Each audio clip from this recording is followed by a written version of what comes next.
नमस्कार, किसान समाचार में आप सभी का स्वागत है। सबसे पहले मुख्य समाचार। केंद्रीय मंत्री गिरिराज सिंह ने सोमवार को वीडियो कॉन्फ्रेंसिंग से जम्मू और कश्मीर के श्रीनगर में 3 दिवसीय राष्ट्रीय कार्यशाला की शुरुआत। सतत विकास लक्ष्यों के स्थानीयकरण पर होगा मंथन। गिरिराज सिंह ने कहा, पंचायती राज मंत्रालय का लक्ष्य ग्रामीण प्रशासन में लाना है पारदर्शिता।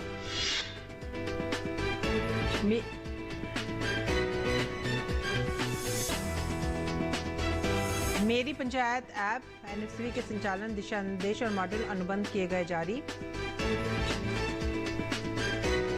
केंद्रीय मंत्री डॉक्टर जितेंद्र सिंह ने CMERI दुर्गापुर द्वारा विकसित पहले स्वदेशी ट्रैक्टर CSRI प्राइमा ET11 का किया शुभारंभ।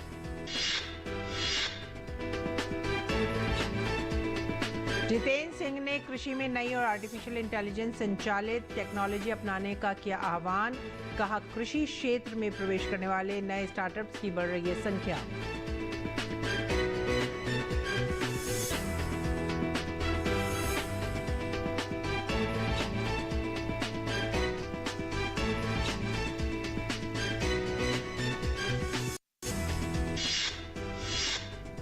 पशुपालन और डेयरी विभाग को भारत की पशु स्वास्थ्य प्रणाली को मजबूत करने के लिए महामारी कोष के तहत 2 करोड़ 50 लाख अमेरिकी डॉलर का मिलेगा अनुदान।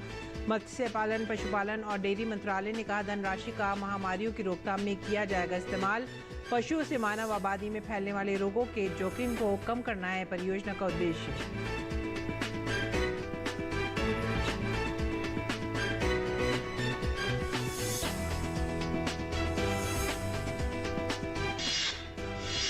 पंजाब में बाढ़ से खराब हुई फसल के मुआवजे और अन्य मांगों को लेकर पंजाब और हरियाणा के किसान संगठनों के धरने को देखते हुए पुलिस और प्रशासन ने सुरक्षा व्यवस्था का पुख्ता किया इंतजाम।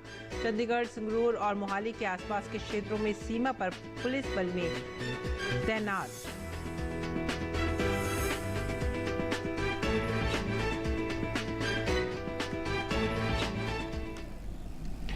उपचार के बाद खबरें विस्तार से। केंद्र शासित प्रदेश जम्मू और कश्मीर की राजधानी श्रीनगर में सोमवार को पंचायतों में सतत विकास लक्ष्यों के स्थानीयकरण पर 3 दिवसीय राष्ट्रीय विषयगत कार्यशाला शुरू हुई। केंद्रीय ग्रामीण विकास और पंचायती राज मंत्री गिरिराज सिंह ने वीडियो कॉन्फ्रेंसिंग के जरिए औपचारिक शुरुआत की।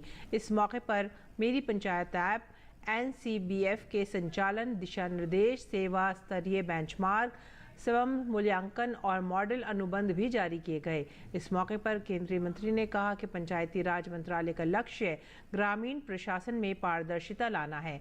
मेरी पंचायत ऐप योजनाओं के भ्रष्टाचार मुक्त संचालन और ऑनलाइन निगरानी में कारगर साबित होगी।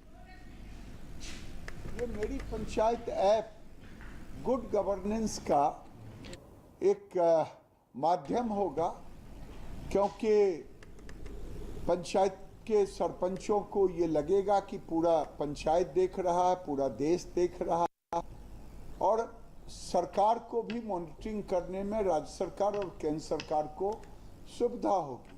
प्रधानमंत्री को मैं धन्यवाद देता हूं कि उन्होंने जो निर्देशन दिया था उस पर हम बढ़ रहे हैं। उन्होंने कहा कि मंत्रालय लखपति दीदी अभियान के तहत शुरुआती स्तर पर 2 करोड़ महिलाओं को स्वयं सहायता समूह से जोड़ने पर काम कर रहा है।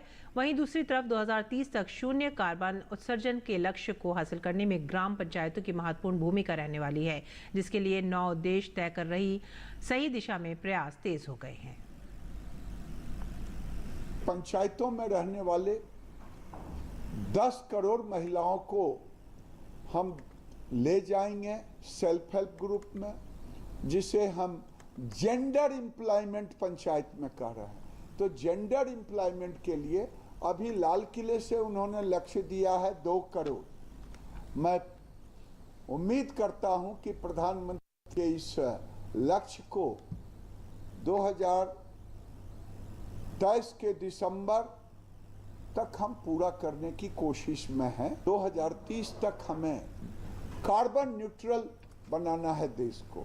उसमें पंचायतों की भूमिका सबसे बड़ी भूमिका होगी, और उसके लिए हमने 9 थीम में उसको डाला है। ग्रीन विलेज, ग्रीन एनर्जी, स्वच्छ पंचायत, इस ढंग से डालने का काम किया है।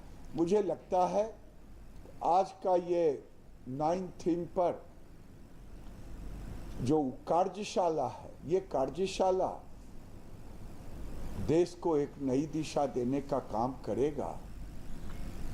केंद्रीय मंत्री डॉक्टर जितेंद्र सिंह ने central mechanical engineering research institute, केंद्रीय यांत्रिक अभियांत्रिकी अनुसंधान संस्थान दुर्गापुर द्वारा विकसित पहला स्वदेशी ई ट्रैक्टर CSIR ET11 लॉन्च करते हुए कहा कि आज भारत की अर्थव्यवस्था में कृषि स्टार्टअप्स की महत्वपूर्ण भूमिका है।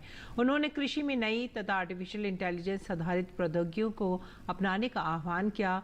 उन्होंने कहा कि ट्रैक्टर कचरे की रिसाइकलिंग, ड्रिप सिंचाई, आम और कमल जैसी जीनोम अनुक्रमित खेती सहित विशिष्ट प्रौद्योगिकियों पर फोकस करते हुए कृषि क्षेत्र में बड़ी संख्या में नए स्टार्टअप प्रवेश कर रहे हैं।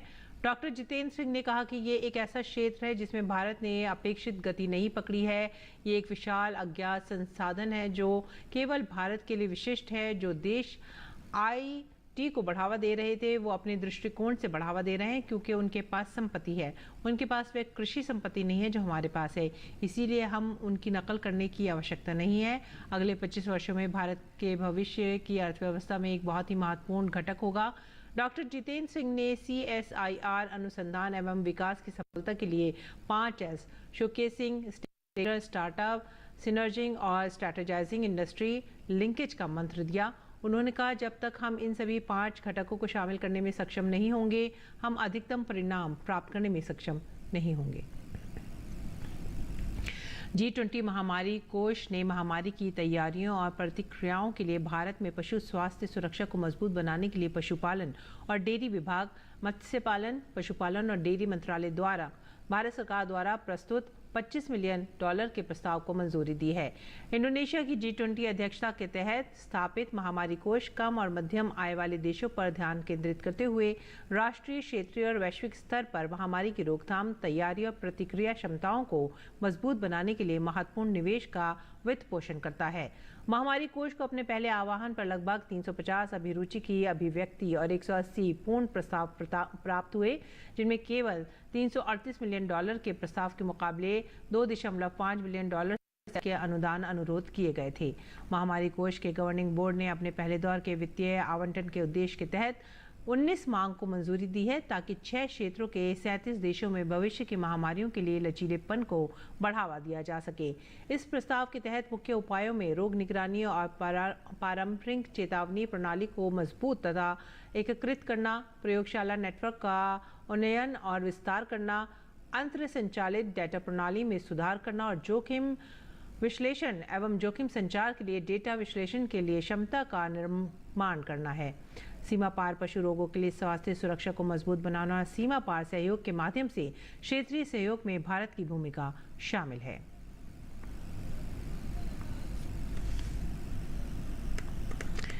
पंजाब में बाढ़ से खराब हुई फसल के मुआवजे और अन्य मांगों को लेकर पंजाब और हरियाणा के किसान संगठनों ने चंडीगढ़ में धरना देना शुरू कर दिया है। इसे देखते हुए पुलिस और प्रशासन ने सुरक्षा व्यवस्था कड़ी कर दी है और संगरूर और मोहाली के आसपास के क्षेत्रों में सीमा पर पुलिस बल की तैनाती की गई है। संगरूर में लोंगोवाल पुलिस स्टेशन के आसपास के क्षेत्र में भी पुलिस बल की तैनाती की गई है। मोहाली के पुलिस अधीक्षक AS औलख ने बताया कि किसानों के धरने को देखते हुए भारी संख्या में पुलिस कर्मियों को तैनात किया गया है और नाकाबंदी भी की गई है।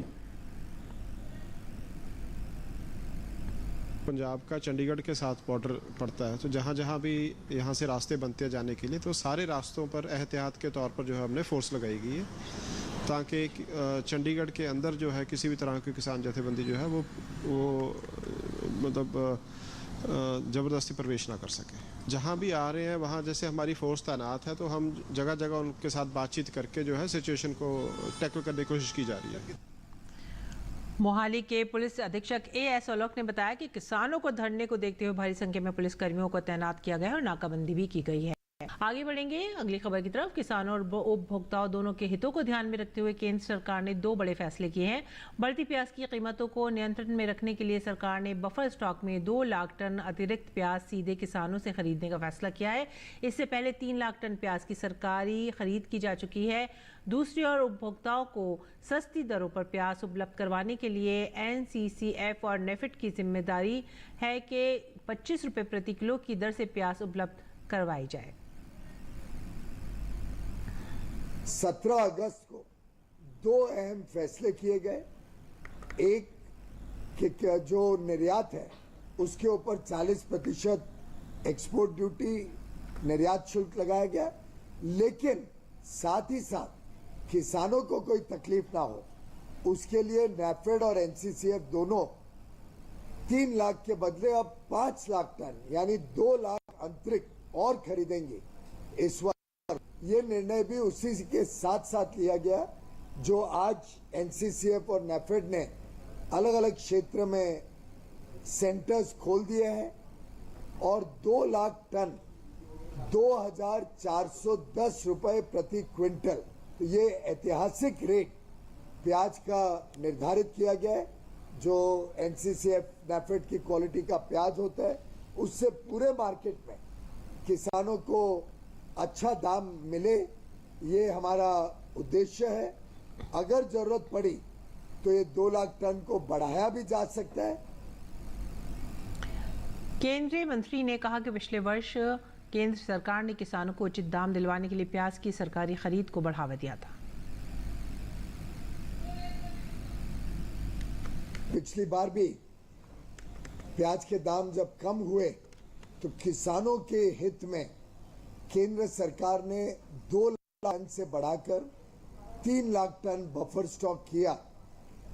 बड़ी मात्रा में खरीद की गई एनसीसीएफ और नैफेड के द्वारा और पिछले वर्ष भी किसानों को अच्छा दाम मिले इसको सुनिश्चित किया गया।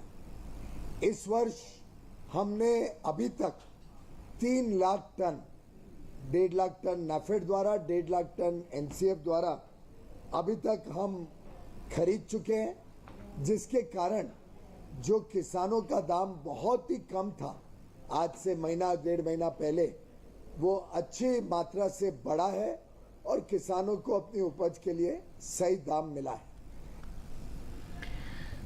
केंद्रीय मंत्री राजीव चंद्रशेखर ने सोमवार को विपक्षी दलों के गठबंधन पर प्रश्न चिन्ह लगाते हुए कहा कि कर्नाटक में कांग्रेस शासन के लगभग 2 महीने की छोटी सी अवधि के भीतर 16 से अधिक जिले सूखे जैसी स्थिति से जूझ रहे हैं और लगभग 85 तालुक भारी बारिश की कमी से जूझ रहा है। ऐसी स्थिति के बावजूद जब किसान भाई परेशान हो रहे हैं और दूसरी तरफ राजनीति के दबाव में कर्नाटक में सत्तारूढ़ कांग्रेस पार्टी कावेरी का पानी रिलीज कर रही है। कर्नाटक कांग्रेस के लीडर डीके शिवकुमार ने बिना कोर्ट के कंसल्टेशन के साथ या कोई ऑल पार्टी मीटिंग के साथ उन्होंने 10 टीएमसी कावेरी वाटर रिलीज करने का ऐलान कर दिया। घमंडिया गठबंधन / यूपीए के सीनियर पार्टनर डीएमके के प्रेशर से इन्होंने पानी रिलीज किया है। अगली खबर उत्तराखंड से। मौसम विभाग ने उत्तराखंड में अगले 2 दिनों के दौरान गढ़वाल और कुमाऊं क्षेत्रों में अलग अलग स्थानों पर मूसलाधार वर्षा की चेतावनी देते हुए रेड अलर्ट जारी किया है। साथ ही राज्य के अन्य जिलों में भी शुक्रवार को तेज बारिश की चेतावनी देते हुए येलो अलर्ट जारी किया गया है।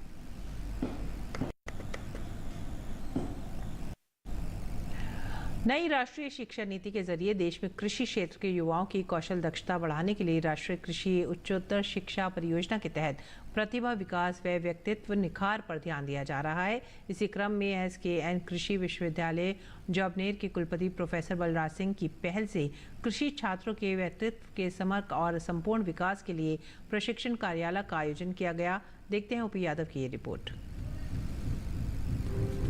नई शिक्षा नीति प्राचीन भारतीय शिक्षा पद्धति से प्रेरित है, जिसमें छात्रों के व्यक्तित्व के समग्र और संपूर्ण विकास को केंद्र में रखकर युवाओं का व्यक्तित्व विकास किया जा रहा है। इसी क्रम में श्री कर्ण नरेंद्र कृषि विश्वविद्यालय जोबनेर में विश्वविद्यालय के कुलपति और देश के जाने माने कृषि वैज्ञानिक प्रोफेसर बलराज सिंह की पहल से soft skill and personality development विषय को लेकर एक प्रशिक्षण कार्यशाला का आयोजन किया गया। कुलपति प्रोफेसर बलराज सिंह ने कहा कि हमारे अधिकांश बच्चे ग्रामीण परिवेश के, इन छात्रों का रुझान स्किलिंग की तरफ बढ़े, इसके लिए विश्वविद्यालय के संगठक कॉलेजों में भी हमने कई तरह के कोर्स शुरू किए हैं। ये प्रोग्राम हम यही नहीं सिर्फ जोबनेर में, ये दुर्गापुरा में भी इस बार हमने मास्टर्स जो है 6 जो है ना, इस बार हमने college of agriculture Fatehpur Shekhawati जो सीकर के अंदर है, उसमें भी 4 सब्जेक्ट्स में मास्टर्स प्रोग्राम शुरू किया है। उसमें भी हमारा मुख्य उद्देश्य यही कि कैसे हम स्किल डेवलपमेंट बच्चों के अंदर करें। कुलपति प्रोफेसर बलराज सिंह ने कहा कि सितंबर में बड़े स्तर पर रोजगार मेले को आयोजित किए जाने की योजना है ताकि युवाओं को बेहतर भविष्य के लिए अवसर मिल सके। हम बड़े पैमाने पर रोजगार मेला, कृषि रोजगार मेले का आयोजन करने का हम लोगों ने योजना बनाई है और जिसमें हम बड़ी बड़ी बहुत सारी कंपनियों को बुलाने का प्रयास करेंगे ताकि वो कंपनी आए और जब हमारे बच्चों से वो रूबरू होंगी और हमारे बच्चों में जब अच्छा कॉन्फिडेंस होगा, पर्सनैलिटी होगी हमारे बच्चों की और अच्छी स्किल, तो निश्चित रूप से हमारे बच्चों का उसको फायदा मिलेगा। प्रशिक्षण कार्यक्रम में मौजूद एसकेएन कृषि कॉलेज जोबनेर के अधिष्ठाता डॉक्टर बीएल जाट ने कहा कि रेगुलर क्लास के बाद शाम को इन छात्रों की क्लास चलाई जा रही है ताकि इनके व्यक्तित्व में निखार आए। रेगुलर क्लास ले रहे हैं, उसके बाद में हमारा रेगुलर शाम को 4 बजे से 7 बजे तक जो क्लासेज हो रही है only for skill development and personality development भी अपन कर रहे हैं। इसके साथ में दूसरे जो अब गेम्स हैं, कल्चर प्रोग्राम है और भी कई तरह की एक्टिविटी कि बच्चे का स्ट्रेस मैनेजमेंट भी इनके साथ में हो। प्रशिक्षण कार्यक्रम के विषय पर बोलते हुए डॉक्टर बीएस बधाला व डॉक्टर अख्तर हुसैन ने कहा, बच्चों को थ्योरेटिकल नॉलेज है लेकिन अब कम्युनिकेशन स्किल बढ़ाने से इनकी प्रतिभा में इजाफा होगा। पहली बार ये शुरू किया गया है जिसमें सारे बच्चे बहुत ही आसान्वित हैं और बहुत ही जिज्ञासा से ये सीख रहे हैं और इनको ज़रूर फ़ायदा होगा। हमारे बच्चे जब भी कंपटीशन में जाते हैं तो वहाँ पे थ्योरेटिकल पार्ट इनका बहुत मजबूत है, लेकिन जो कम्युनिकेशन स्किल है, इंटरव्यू देने जाते हैं तो थोड़ा सा इनके अंदर प्रॉब्लम आती है जिसमें इनके लिए बहुत ही कारगर साबित होगी। कार्यक्रम में मौजूद इंडस्ट्री विशेषज्ञों ने किसानों के हित में शोध को बल देते हुए छात्रों के हित में विश्वविद्यालय के साथ एमओयू किया। वहीं मैकमिलन संस्था ने छात्रों की एम्प्लॉयबिलिटी स्किल पर जोर दिया। हमारा उद्देश्य है कि हम इनके साथ मिलकर जो लेटेस्ट टेक्नोलॉजी है, जो ज्ञान है, उस ज्ञान को हम किसान तक लेके जाएंगे। हर साल हम यहाँ यूनिवर्सिटी को 5 बच्चों को फेलोशिप देंगे, एमएससी और पीएचडी को। जो बेसिक पर्पस है इस ट्रेनिंग का वो है स्टूडेंट्स की एम्प्लॉयबिलिटी स्किल्स को डेवलप करना। प्रशिक्षण कार्यशाला में भाग ले रहे छात्र छात्राओं ने भी इसे प्रतिभा व व्यक्तित्व विकास के लिहाज से जरूरी बताया। अब हमारी जो झिझक है वो दूर हो रही है, इस बोलने की ज़्यादातर हेजिटेशन होती है वो दूर होती है। जो हेजिटेशन थी वो सब वगैरह दूर हो रहे हैं, बहुत अच्छा सीख रहे हैं। तो बहुत अच्छा लग रहा है, हमारी स्किल्स को डेवलप किया जा रहा है। आते ही मुझे एसकेएन जोबनेर के अंडर ये ट्रेनिंग मिल रही है, ये मेरे को बहुत बेनिफिट देने वाली है। टीचर्स के थ्रू हमें ये मिल रहा है ताकि हम हमारी झिझक को कम कर सकें। राष्ट्रीय कृषि उच्चतर शिक्षा परियोजना के तहत मैकमिलन एजुकेशन के जरिए आयोजित इस कार्यक्रम से एक और जहां भारतीय शिक्षा व्यवस्था को समग्र, बहुविषयक और व्यवहारिक बनाने का काम हो रहा है, वहीं युवाओं के व्यक्तित्व विकास के साथ संचार कौशल के जरिए प्रतिभाशाली युवाओं का मानव संसाधन तैयार करने का सरकार का संकल्प भी पूरा हो रहा है। भारत सरकार ने नई शिक्षा नीति 2020 के जरिए एक और जहां युवाओं को रोजगार लेने के साथ साथ रोजगार देने वाले राष्ट्र निर्माता संसाधन तैयार करने का महत्वपूर्ण काम किया है, वहीं दूसरी ओर कौशल दक्षता और व्यावहारिक प्रशिक्षण देकर चरित्रवान राष्ट्र के निर्माण का महत्वपूर्ण संकल्प लिया है। मेरे सहयोगी कैमरामैन कमल योगी के साथ मैं OP Yadav, DD news, Jobner. सरकारी योजनाओं में पारदर्शिता की ओर कदम बढ़ाती हुई सरकार ने निगरानी के लिए ड्रोन के उपयोग के लिए एक नई नीति तैयार की है। इसी दिशा में केंद्रीय ग्रामीण विकास मंत्रालय ने महात्मा गांधी राष्ट्रीय रोजगार गारंटी अधिनियम मनरेगा के तहत कार्यों की निगरानी के लिए ड्रोन के उपयोग के लिए एक नई नीति तैयार की है। ड्रोन की मदद से जारी कामों की निगरानी, पूरे हो चुके कामों की जांच, काम का आकलन और शिकायत मिलने पर मामले की जांच की जाएगी। केंद्र सरकार इन ड्रोनों के लिए राज्य सरकारों को अतिरिक्त फंड नहीं देगी, बल्कि राज्यों को मनरेगा के लिए दी जाने वाली राशि में से आकस्मिक खर्च के लिए होने वाले आवंटन से ही ड्रोन के लिए राशि तय की जाएगी। ग्रामीण मंत्रालय ने कहा है कि मनरेगा में लगातार भ्रष्टाचार की शिकायतें मिल रही हैं। इनमें मजदूर के स्थान पर मशीनों का इस्तेमाल किया जाना और बिना काम किए कुछ लोगों को वेतन मिलना शामिल है। ऐसे मामलों में ड्रोन सबूत जुटाने में मददगार होंगे। मानक संचालन प्रक्रिया वाले परिपत्र में कहा गया है कि मनरेगा के तहत कार्यों की गुणवत्ता की निगरानी और निरीक्षण के लिए ड्रोन का उपयोग करने का प्रस्ताव किया गया है। काम शुरू होने से पहले और खत्म होने के बाद तस्वीरें खींचकर ड्रोन से निगरानी की जाएगी। परिपत्र में कहा गया है कि किए गए कार्य निर्माण के खिलाफ शिकायतों की जांच के लिए ड्रोन का इस्तेमाल के विशेष निरीक्षण भी किया जाएगा। दक्षिण भारत के प्रमुख त्योहारों में से एक ओणम त्यौहार 20 अगस्त से शुरू हो चुका है। 10 दिन तक चलने वाले ओणम पर्व दक्षिण भारत का विशेष तौर पर केरल का सबसे प्राचीन और पारंपरिक उत्सव है। इस त्यौहार में घर घर फूलों की बेहद सुंदर रंगोली बनाई जाती है। केरल में इन दिनों एक त्योहार की धूम दिखाई दे रही है। यहाँ महिलाएं और युवतियां एक से बढ़कर एक रंग बिरंगे और सुंदर फूलों की रंगोली बना रही हैं। ओणम पर्व के दौरान भगवान विष्णु और महाबली की विधि विधान के साथ पूजा की जाती है। साथ ही ये पर्व नई फसल की अच्छी उपज की खुशी में भी मनाया जाता है। और आइए बात करते हैं मंडी भाव की। देखते हैं क्या रहा देश भर की मंडियों में भाव।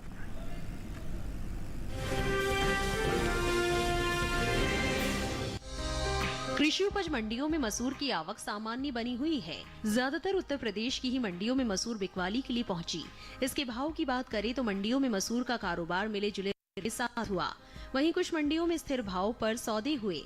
एग्बाक नेट के मुताबिक उत्तर प्रदेश की बदायूं मंडी में 19 अगस्त को मसूर का भाव रहा 6,890 रुपए।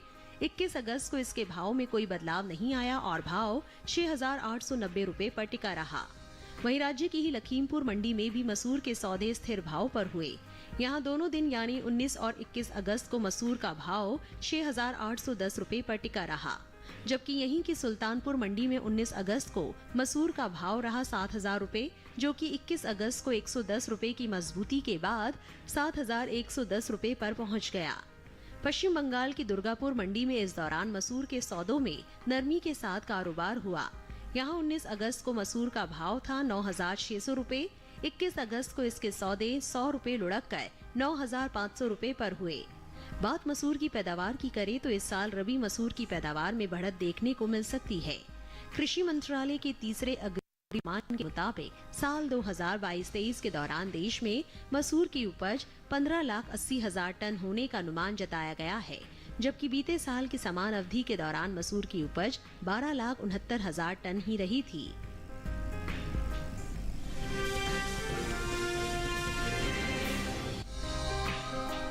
कृषि उपज मंडियों में इन दिनों सोयाबीन की आवक सीमित बनी हुई है। सोमवार को कुछ ही मंडियों में सोयाबीन बिकवाली के लिए पहुंची। भाव की बात करें तो अधिकतर मंडियों में बीते 2 दिनों के दौरान सोयाबीन के भाव में तेजी का रुख रहा। एग्बाक नेट के मुताबिक गुजरात की दाहोद मंडी में 19 अगस्त को यहां सोयाबीन के सौदे 4,900 रुपए पर हुए।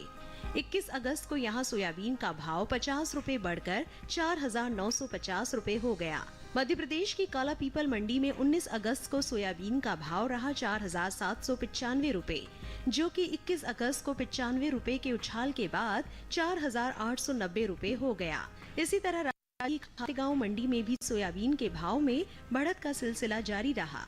यहाँ 21 अगस्त को इसका भाव 400 रुपए की भारी मजबूती के बाद 4,500 रुपए से 4,900 रुपए हो गया। उत्तर प्रदेश की ललितपुर मंडी में सोमवार को सोयाबीन का कारोबार 4,340 रुपए प्रति क्विंटल पर हुआ। ये साल तिलहनी फसलों की पैदावार के लिए अच्छा साबित हुआ है। मौसम की अनुकूलता का असर तिलहन की पैदावार पर देखने को मिला है। इस साल कुल तिलहन की उपज का रिकॉर्ड टूटने जा रहा है। कृषि मंत्रालय की ओर से जारी तीसरे अग्रिम अनुमान के मुताबिक देश में घरेलू स्तर पर कुल तिलहन की पैदावार रिकॉर्ड स्तर पर पहुंच गई है। साल 2022-23 के दौरान कुल तिलहन की पैदावार 409,96,000 टन होने का अनुमान है, जो पिछले वर्ष के तिलहन उत्पादन की तुलना में 30,33,000 टन अधिक है।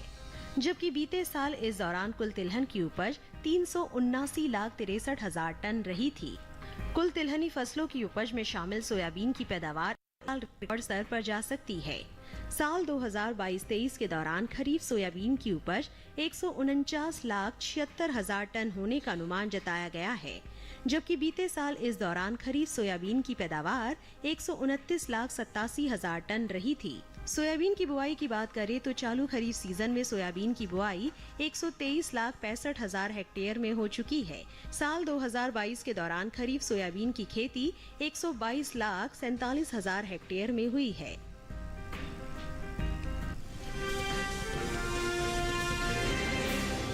और आइए बात करेंगे मौसमी खेती की। किसान इस मौसम में कैसे रखें अपनी खेती का ख्याल, देखते हैं।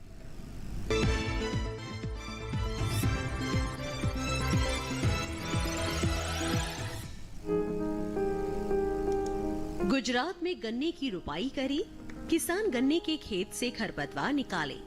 यहीं धान के खेत से जल निकालने का प्रबंध कर सकते हैं। धान में निराई कर ले, साथ ही धान के खेत में जरूरी उर्वरक डालें। गुजरात में बैंगन की बुआई करते रहें। बैंगन के खेत से पानी की निकासी की उचित व्यवस्था कर सकते हैं। इसके अलावा टमाटर की बुआई करते रहें। यहाँ लाल मिर्च की बुआई के लिए समय उपयुक्त है। किसान मूंगफली के खेत में निराई कर ले, वहाँ हल्दी की रुपाई करे, इसके साथ ही अरहर की रुपाई करते रहें। गुजरात में करेले के खेत से जल निकासी का प्रबंध कर सकते हैं। राजस्थान में धान की रुपाई करें। इस समय धान के खेत में कीट लगने की संभावना बनी हुई है। ऐसे में धान के खेत में कीटों से बचाव के लिए कृषि विशेषज्ञों की सलाह से कीटनाशक का प्रयोग कर ले। किसान भिंडी की बुआई कर सकते हैं।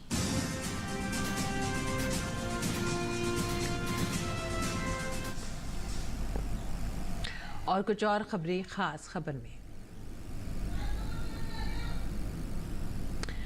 मौसम विभाग ने उत्तराखंड में अगले 2 दिनों के दौरान गढ़वाल और कुमाऊं क्षेत्रों में अलग अलग स्थानों पर मूसलाधार वर्षा की चेतावनी देते हुए रेड अलर्ट जारी किया है। साथ ही राज्य के अन्य जिलों में भी शुक्रवार को तेज बारिश की चेतावनी देते हुए येलो अलर्ट जारी किया गया है।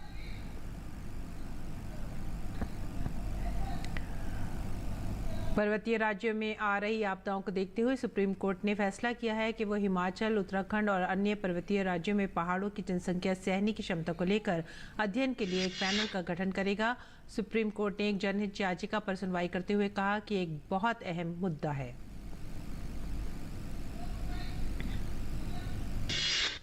देश में पारंपरिक शिल्प कौशल में कुशल व्यक्तियों को लाभ पहुंचाने के लिए विश्वकर्मा योजना की शुरुआत की गई है।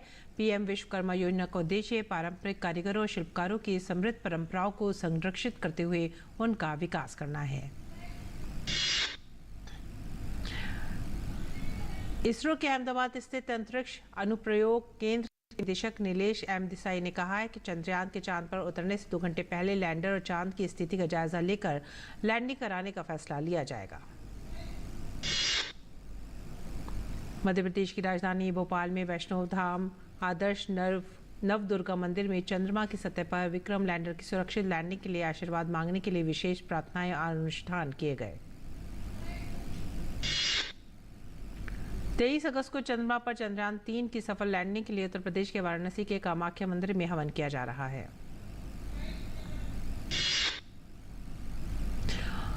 और अब मुख्य समाचार।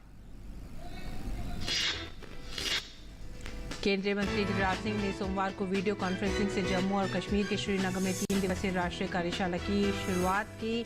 सतत विकास लक्ष्य के स्थानीयकरण पर होगा मंथन। गिरिराज सिंह ने कहा, पंचायती राज मंत्रालय का लक्ष्य ग्रामीण प्रशासन में लाना है पारदर्शिता। मेरी पंचायत ऐप NCBF के दिशा निर्देश और मॉडल अनुबंध किए गए जारी।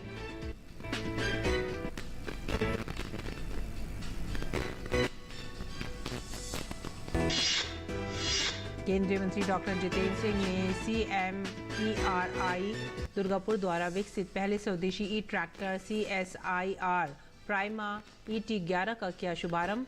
जितेंद्र सिंह ने कृषि में नई और आर्टिफिशियल इंटेलिजेंस संचालित टेक्नोलॉजी अपनाने का किया आह्वान। कहा, कृषि क्षेत्र में प्रवेश करने वाले नए स्टार्टअप की बढ़ रही है संख्या।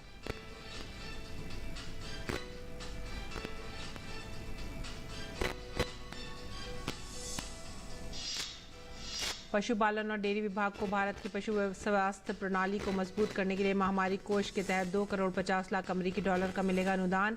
मत्स्य पालन, पशुपालन और डेयरी मंत्रालय ने कहा, धनराशि का महामारियों की रोकथाम में किया जाएगा इस्तेमाल। पशुओं से मानव आबादी में फैलने वाले रोगों के जोखिम को कम करना है योजना का उद्देश्य।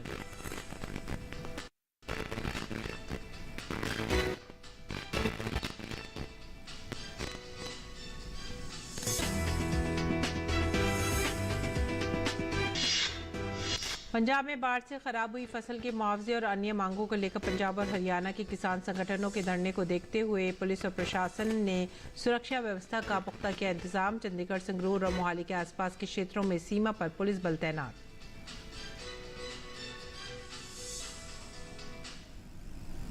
इसी के साथ ही हमें दीजिए आज्ञा। नमस्कार।